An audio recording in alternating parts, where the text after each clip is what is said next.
When I'm working with families around incorporating rehabilitation techniques into the home setting, uh, the first thing that I emphasize is that you're a family member first.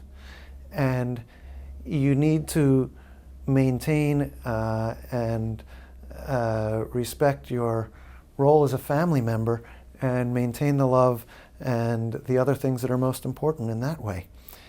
If part of that can include doing rehab as well, great. But if not, and if trying to do rehab is going to get in the way, then let your role as a family member come first, and let that be first.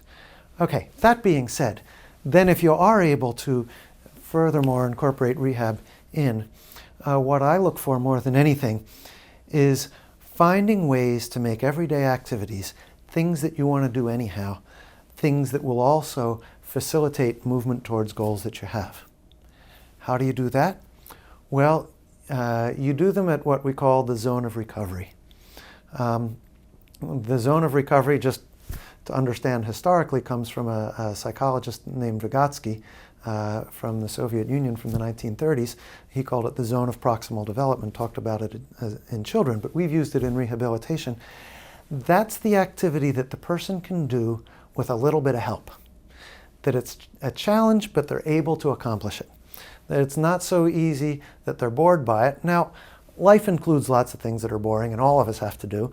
And even if you've mastered that thing and you can do it okay, there may be something to be gained from doing it because it has to be done anyhow, and you get better at it, and so forth. So it's not to say that you're not allowed to do boring things or things that are too easy. But if you want it to be helpful, and if you've got a complicated activity that the person can do part of, what you want to look for is not just giving them the parts that they can do easily. It's also including the parts that are a challenge, but that eventually they're going to be able to succeed at. Something that's not so hard that they get too frustrated at it. But this idea of the zone of recovery includes not only how hard it is, but what the nature of the interaction is with the family member.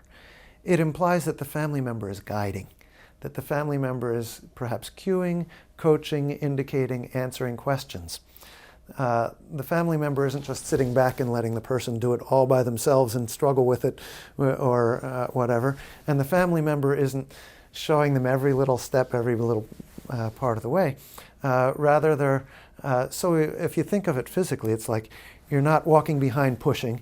You're not walking ahead, pulling them along. You're walking next to them and indicating and guiding when that's needed. That's the zone of recovery. That's the kind of activity that, I can do that. That one. So that's another principle that helps. Another thing is that it's a moving target that people recover. And that makes it a bit of an art. People who are good teachers, people who are good at parenting, often have that knack. It's a knack. And so one of the things that I do too is I look for the family members who have that knack, who like to do that, and who have the time and the ability to do so and are motivated to do so. So you pick the right ones for that also.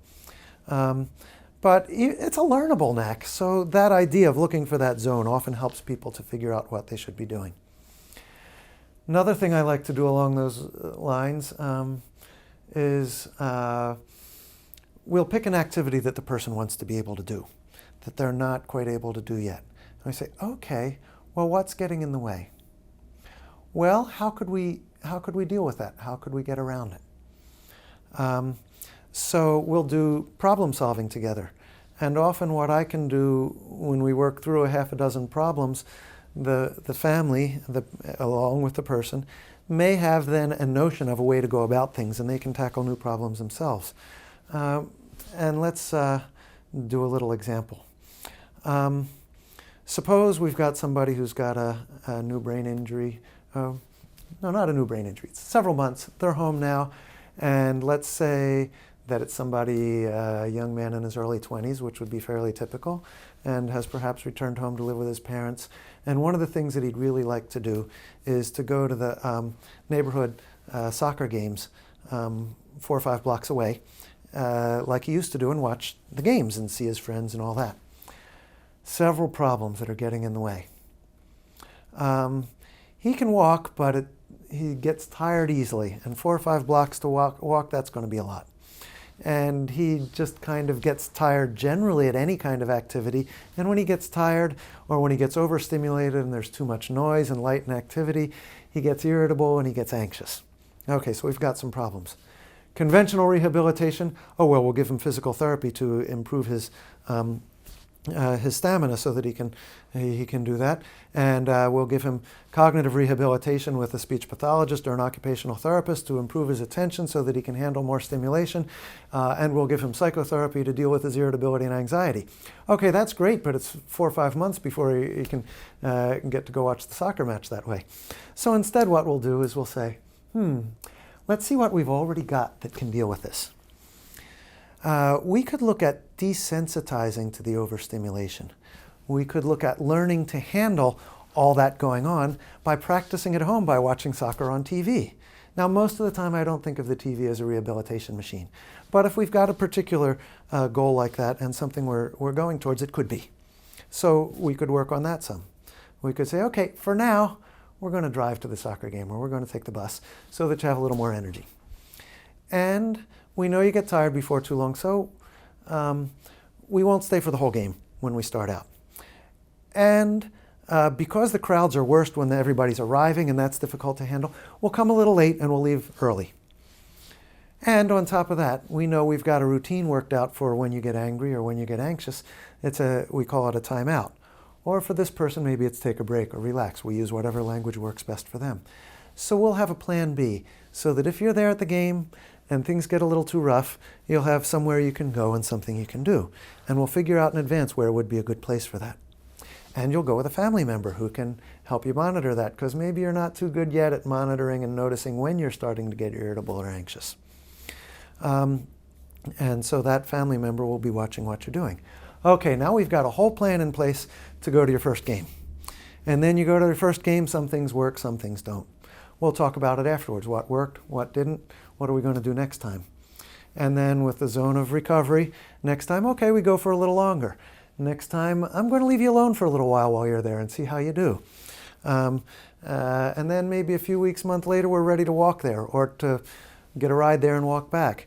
And we'll add bits and pieces that way. And then we'll be ready to, well, we'll walk by your side, but you tell me where we turn. You tell me which route we take. So we're doing rehabilitation. We're using everyday activities. We're doing an analysis of what's going on with that activity to find out where the problems are and how to approach them. We're doing some compensations of putting things in place that allow the person to function better, and we're doing some kind of restoring of function by exercising it and doing it over and over again to build up the habits that are needed to make it work better. So that's one kind of activity. We could do the same thing for going shopping or for washing the dishes or for going out on a date or to a party or any kind of motivating activity. Well, washing the dishes might not be all that motivating for some people, but needs doing anyhow. So there are all kinds of ways that you can take everyday activities and analyze them. It's cognitive, it's physical, it's emotional.